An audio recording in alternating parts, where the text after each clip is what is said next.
How you doing? I'm very good. Good.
Ladies and gentlemen, good morning to you. Hope everybody is off to a good start to their day here. I've got about 18 people waiting on a few more before we get started. Just a reminder, the short worksheet that I had you guys work on yesterday, practice for telling time, that needs to be uploaded to Canvas as an assignment. Okay, I only had 45 submissions for 90 students as of about 2 minutes ago. Okay, so please check, make sure you've done that. Should be pretty straightforward. I know some people were confused on the last one, where they had to fill in the blanks, but what it was meant to do was just get you to fill in the blank for basically how many decades you've lived in, and how many centuries you've lived in. See, I've lived in the 20th century and the 21st century. I'm assuming, unless you guys are over the age of 20, you have only lived in the 21st century. Okay, so that's why that isn't necessarily applicable to you. All right, we're slowly gaining here, which is okay. The first thing that I wanted to do with you guys today was just a quick intro here. And so if I were you, we're going to be taking some notes today. If you want to take them on your laptop, or if you want to take them on a piece of paper, that's kind of up to you on your style. All right. First thing though, is we're going to start off with just kind of a kicker here to see what you guys know. And unfortunately, I already gave away the answer. So first thing I want you guys to do in your head or write it down is just fill in these years real quick. All right. As a review. Okay. And what I want to do is we're going to work on that hand raising. Oh, shoot. Go back. Then the answer's down on the screen. So I can't really do that at the same time, can I? No. Well, we'll try this again. A decade obviously equals 10 years. A millennium equals, anyone want to unmute and say it? 1,000 years. Correct. Good. And a century equals 100 years. Good. All right, so we got that down. Let's move on to this next one. So just so you guys know, BC typically refers to the time before Christ. More politically correct historians, especially after the 19th century, that's the 1800s, have started to use the term BCE, which stands for before the Common Era. So you're going to see these two terms used interchangeably in the literature that we use for this course and in your textbook. BC before Christ, BCE before the Common Era, the same thing. Okay, BC tends to lend itself to more of a Latin bias. the Roman Empire and the Christian church that came out of the Roman Empire. So that's why it's more politically correct to use BCE, because you're not showing bias and favoritism towards the Romans and Western Europe. Okay, Well, AD. are we supposed to be copying this down? If this is new to you and you've never seen it before, you probably want to jot this down. If this is just a review, if you've already seen this before and you feel like you have a good grasp of it, you don't need to. AD comes from the Latin word Anno Domini, meaning in the year of our Lord, and refers to the years from the birth of Christ to the present. So AD, Anno Domini, in the year of our Lord, 1453. Okay, it was when Constantinople fell to the Ottoman Turks. This is another, again, kind of outdated term, AD, as again, it also shows bias and favoritism towards the Catholic Church. So more often we use CE now, which refers to the Common Era. So 0 is Christ was born. Before that is before the Common Era. After that is the Common Era. So a rhetorical question I think most of you understand. How should present time be identified? August 4th, 2020. It should be identified as BC or AD? What's the tricky question here? BC. It would be AD. But the trick question is, if we're going to not show bias to Western Europe, okay, the real way to say present time would be what? CE. CE, correct. Common Era. So August 4th, 2020 of the Common Era. Good. All right, we're going to move on. On your little note sheet that you have in front of you, okay, create a timeline on your note sheet and then put the events and dates in chronological order from the earliest to the most recent. The earliest, meaning longest to go, is going to be on the left. And then the year you were born, 2005, is probably going to go on the right. Is that the year most of you were born? Or is it 2006? Probably around there. Okay, go ahead and do this now. You've got, take about 5 minutes to get that done. I'll set a timer. I'll start with 4. Let's see how you guys do. I already gave you the first one. The one on the right, the earliest one is the year you were born.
Who's Jamie on here?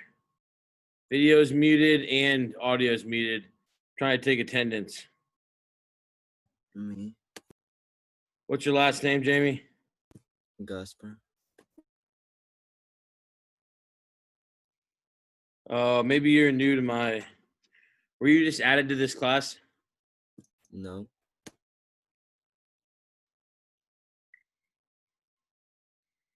Jamie.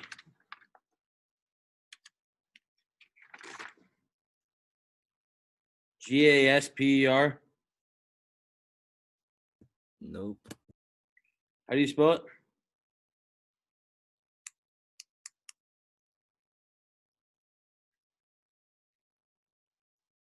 How do you spell that, Jamie? Gaspar.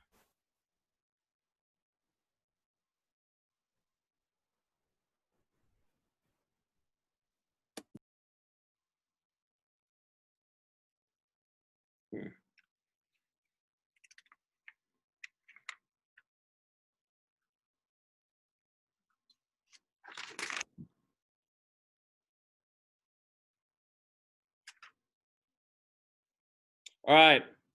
We are almost done here, so we're gonna move on. Somebody finish taking attendance real quick. Lambert, Goings, Russell, Calbero, Amos, Maritza, Shear,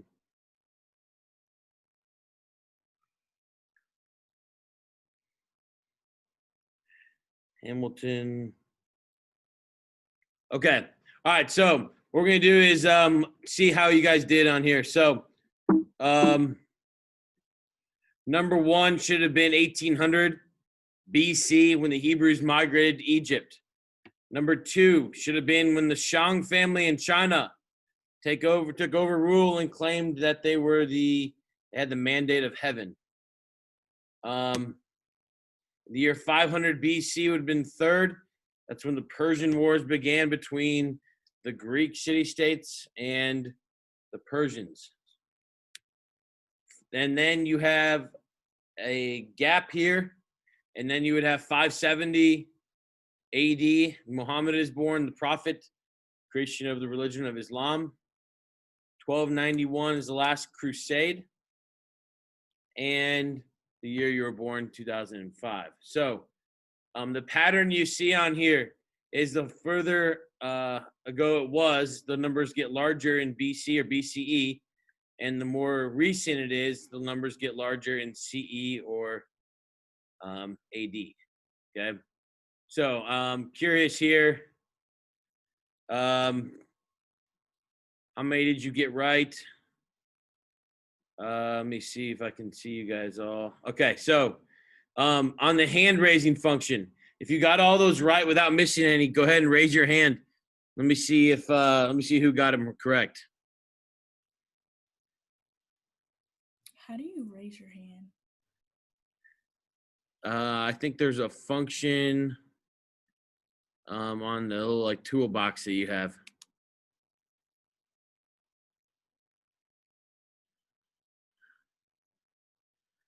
Where you can raise your hand. Okay, so a few of you. All right. Good. We're gonna move on here. So this next short activity, what I want you to do is do a little bit of math. How many years are covered on the timeline? This is a little tricky. What event happened first, the fall of Constantinople or the invasion of the Holy Land in the First Crusade? And then between which two events on the timeline would you place the destruction of Baghdad by the Mongols in 1258?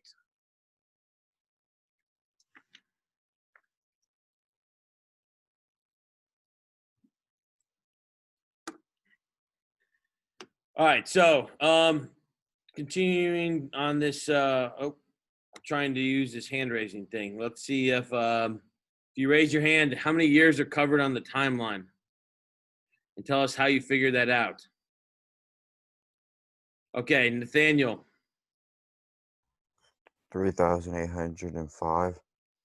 3,805. You're about 22,800 years off. Anybody else want to try to give it a shot here? Approximately how many years it's being counted? 933. 933. Now, how did you figure that out? Since they were both common era, 80, whatever. I just took 1453, excuse me, minus 520. Correct. So you got about 1,000 or 900 and some change. Good. Good.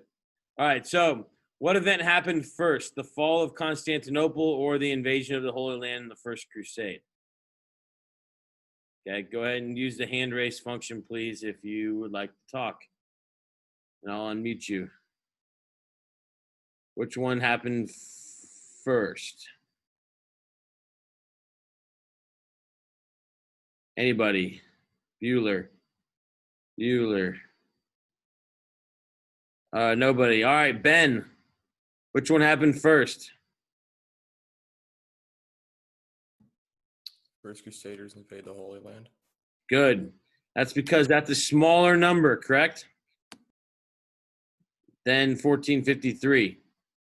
Okay, while I have you still, which two events on the timeline would you place the destruction of Baghdad by the Mongols in 1258?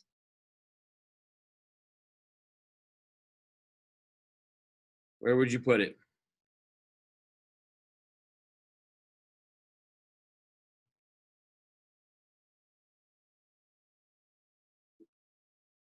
Okay, Nathaniel. Between First Crusaders invade the Holy Land and Crusaders and Good. So in between these two, you've got the destruction of the beautiful ancient city of Baghdad by the Mongols. All right, awesome. Good job. All right, so here's something like you might see on your quiz on Friday. You've got a set of dates on here. Which group of dates is arranged in correct chronological order? Try to figure this one out. Take 30 seconds or so.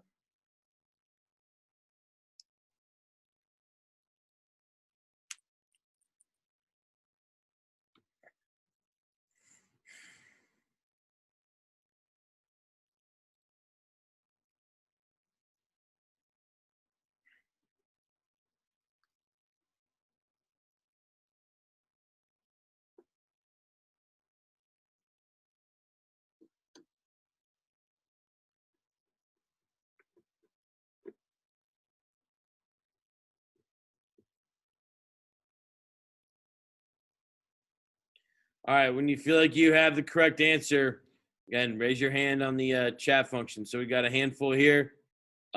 Wesley, why don't you go ahead and share which one you think is correct?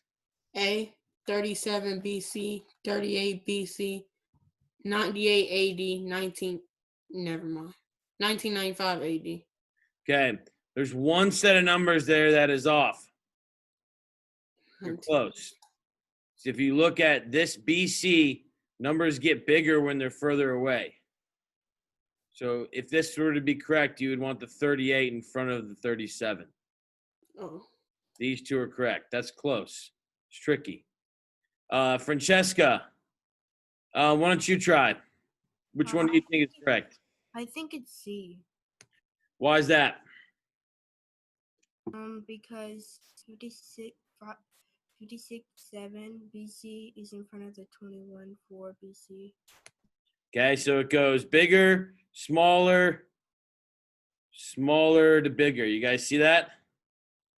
So this is wrong. I forgot I changed it. C is definitely correct. Okay, bigger, smaller, and then when you get to AD or CE, it's smaller to bigger. Okay, everyone with me on that? You guys good? Okay. We're gonna go ahead and stop here. This is on Canvas if you need to review it, or if you need to go back to look at it for your quiz on Friday. We're gonna go ahead and jump into some content here. So I already have this downloaded and I've made some changes. but just as a reminder for you guys, this is on your Canvas page under modules, and it is called week number 2 notes update 2019. Well, this is the 2020 version.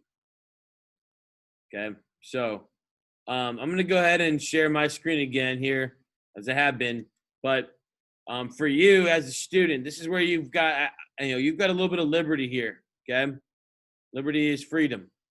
You can take notes on your computer. You can just look at the slides. On my computer, you can write things down by hand. That's what most people were doing yesterday. Or you can do some kind of version that you want to. These are going to be videotaped as well if you need to go back and look at it for any reason. Okay, Jamie, Tim, and Zariah, I need you guys to put your video on, please. Okay, that's an expectation for the class. Thank you. Sorry. It's okay. Everyone's new here. Jordan, Armani, Xavier, please as well. All right, so here's what we're going to be looking at today. Early human beings and humans in general. Why did they switch from hunting and gathering to farming? And if you look at this picture, this is an old Egyptian picture that is in perfect condition. Hasn't even been restored. That's what they found in a grave or a tombstone in Egypt. And you clearly see a person, okay, that has a sickle. That's how you cut wheat or grains. And he is cutting grains. You can see pretty uniform height to obviously make food. Okay, is this how we get our food today? Absolutely. All right, so the time before people lived in cities and in civilizations is known as the Paleolithic era. Okay, this is the pre-farming era. And Paleolithic means the old Stone Age. This goes back to about 2 million years ago, all the way up to about 12,000 years ago, or 10,000 BCE. This was when people started using stone tools instead of using nice metals like bronze or copper or even iron. They used stone tools and animal bones, and they migrated, followed the herds of large animals. Women and men were considered equal. So there were not gender differences like we have today. And not very many children lived past the birthing process. And so there weren't not many people on the earth.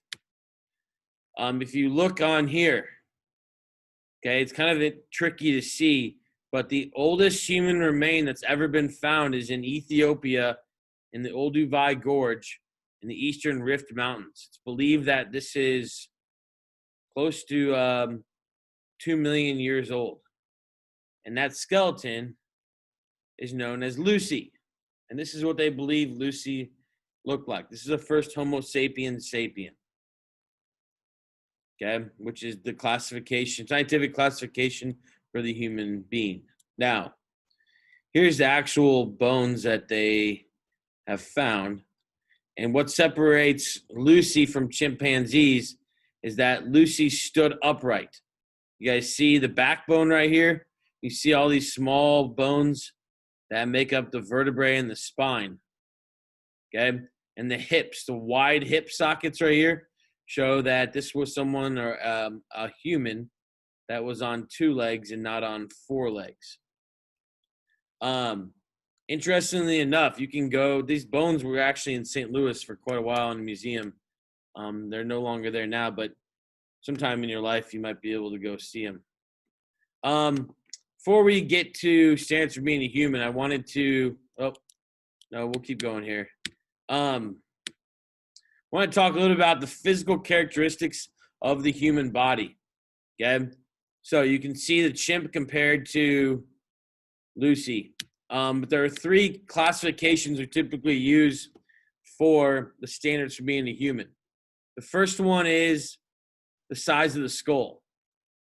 Okay, humans on average be classified as a human have at least a 90 cubic centimeter skull size.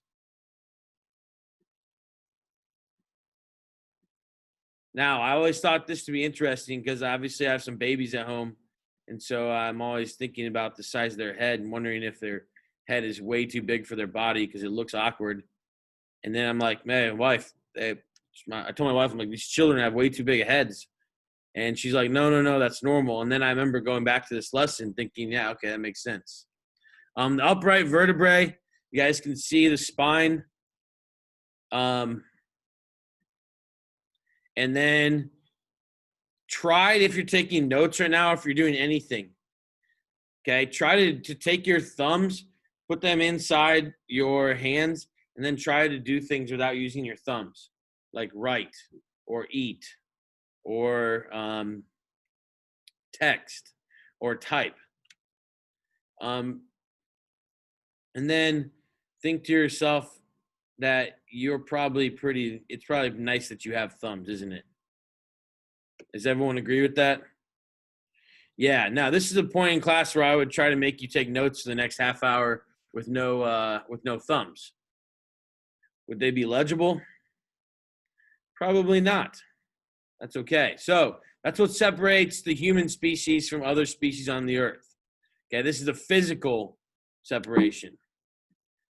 Now, here's some key differences in humans and other species on the earth. And this is where it's maybe a little bit conceptual for you. And you're going, well, duh, I know this, Mr. Brunette. But you got to think about this. Humans have emotions, and we have the knowledge of fear. Okay? We have emotions, meaning happy, sad, depressed, elated. Okay? And we also then understand fear, meaning we're scared of things, which is tied into our emotions. We also start to think about things like what happens when we die. The earliest humans certainly saw the world in a cyclical way. The animals moved in cycles according to the temperature changes. The sun came up and then went down. The moon left and the moon would come back. Sometimes the moon would be big, sometimes it would be small. The stars shone brighter at some times than it did at other times. And so what kind of effect, or how does this affect life on this earth? What do we naturally look for then? Does anybody have a kind of an opinion on here? What do you think humans are going to look for because they do understand fear, emotion, and they see these cycles? What do you think the earliest humans were thinking? You can feel free to Why they unmute. have it? Excuse me? Why they have it? Yeah, why? Sure. And what are the answers, right? So what do you think the humans turn to for answers to these questions? Religion. Bingo. Excellent answer. Religion. A way to answer these questions that humans naturally had. Where do we go when we die? What do we do when we're scared? How do we know, how can we be perfect? Why do we mess up? Why isn't everything the way we want it to be, etc.? I think these are questions that we still ask ourselves as humans. So the first religion that came about is a religion known as animism. And animism is the belief that animals, objects, and places possess a spiritual being.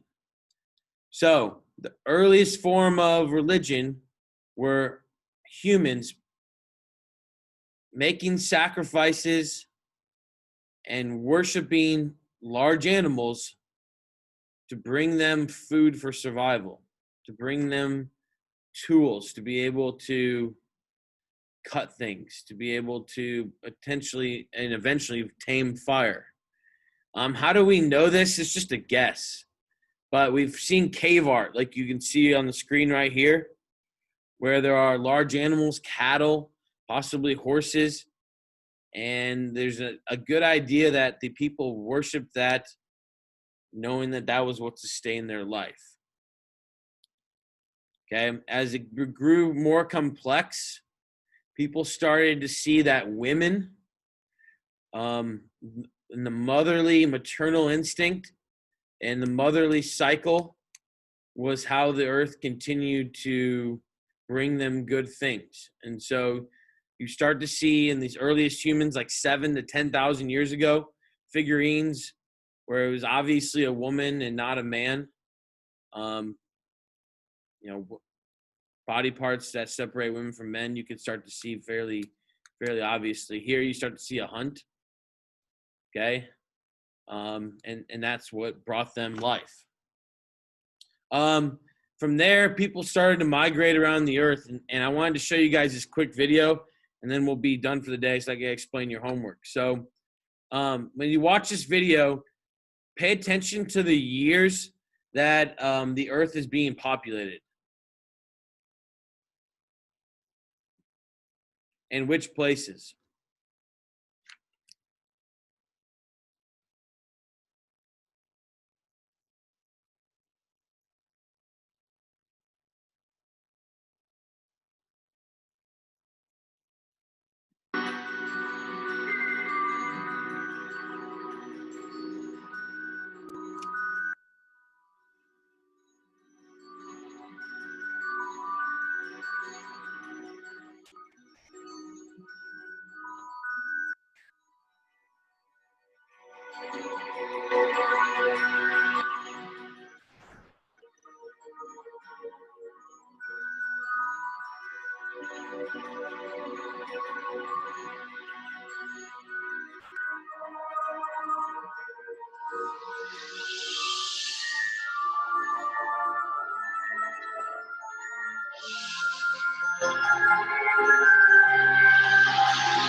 All right, so as you guys can see, as the world was being populated by migratory people, where did people spread out to last? Europe. That was second to last. Last was actually the Americas. And so that's one reason why the Americas, there's the way that people developed in the Americas was different than what I call Afro-Eurasia, which is Africa, Europe, and Asia. We'll talk about a little bit more about that tomorrow. I'm sorry, we're gonna have to take a pause here so that I can show you guys what you have for homework. So these notes might take a little bit of time. We'll finish them tomorrow, but I want to give you a few minutes to get this started. So here's your homework for tonight, and it's not due until tomorrow at midnight, 11:59, okay? So I'm going to open it up for you while I'm sharing my screen. It's called week number 2 intro. We'll have an intro every week. And so use the reading in the module for week number 2 to complete the following. We got a late enter here. No, we don't. New enter. So you will need to so complete the following reading guide. You will need to download it. Then you can type your answers and submit it as a Google Doc, a Word doc, or a picture if you want to handwrite it. That's fine. So it's due by midnight tomorrow. Okay, so what you're going to do is download this. Here are the questions.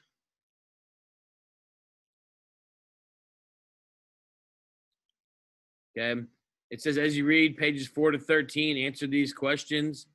Some of this, I'll go over a lot of this in my lecture tomorrow. I already went over probably 3 or 4 of these questions, like where did Homo sapiens sapiens come from? Chimpanzees, Eastern Africa. Now, those are going to be questions you're going to answer, and then where you're going to get the information to read is here where it says World History, Chapter 1. So open that up, and you have the option. You can download this, obviously, if you want to, or you can just read it from here. So I'm going to page 4.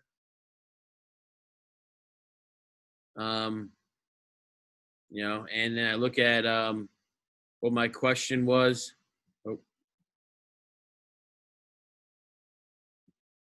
Question was, what is prehistory and how do historians make theories about prehistory? So I got to go back a page.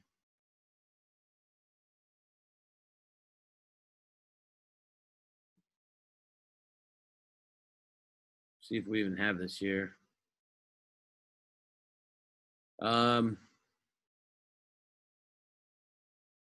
Reading.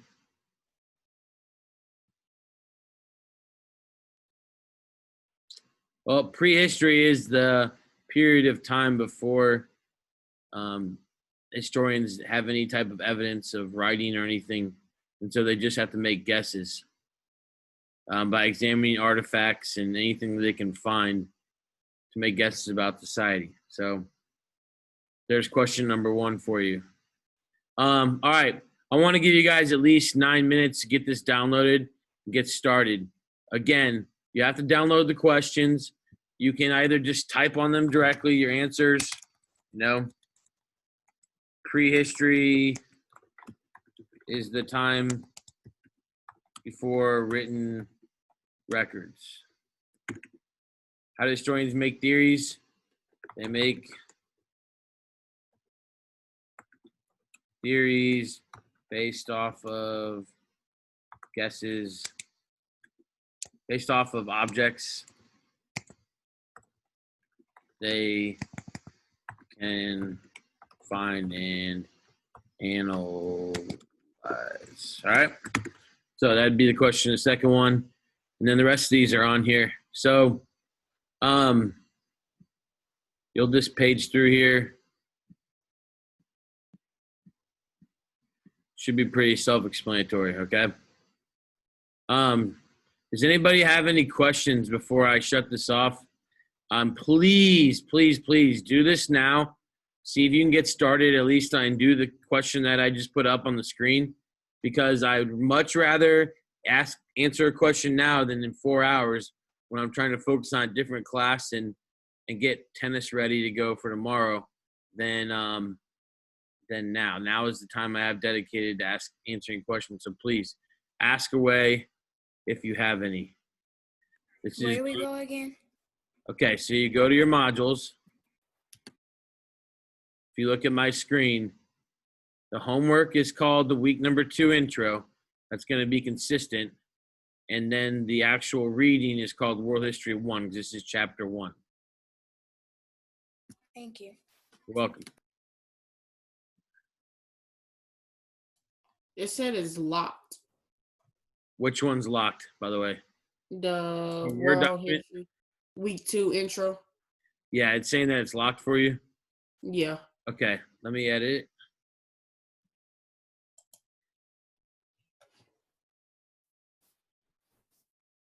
What's the date today? That's because It says that it's locked for me too. yeah, it's gonna be for everyone. So let's see why Is it just when you try to download it? Is that what makes it locked? Yeah, when I tried to click on it, it said the file is locked. Mine too.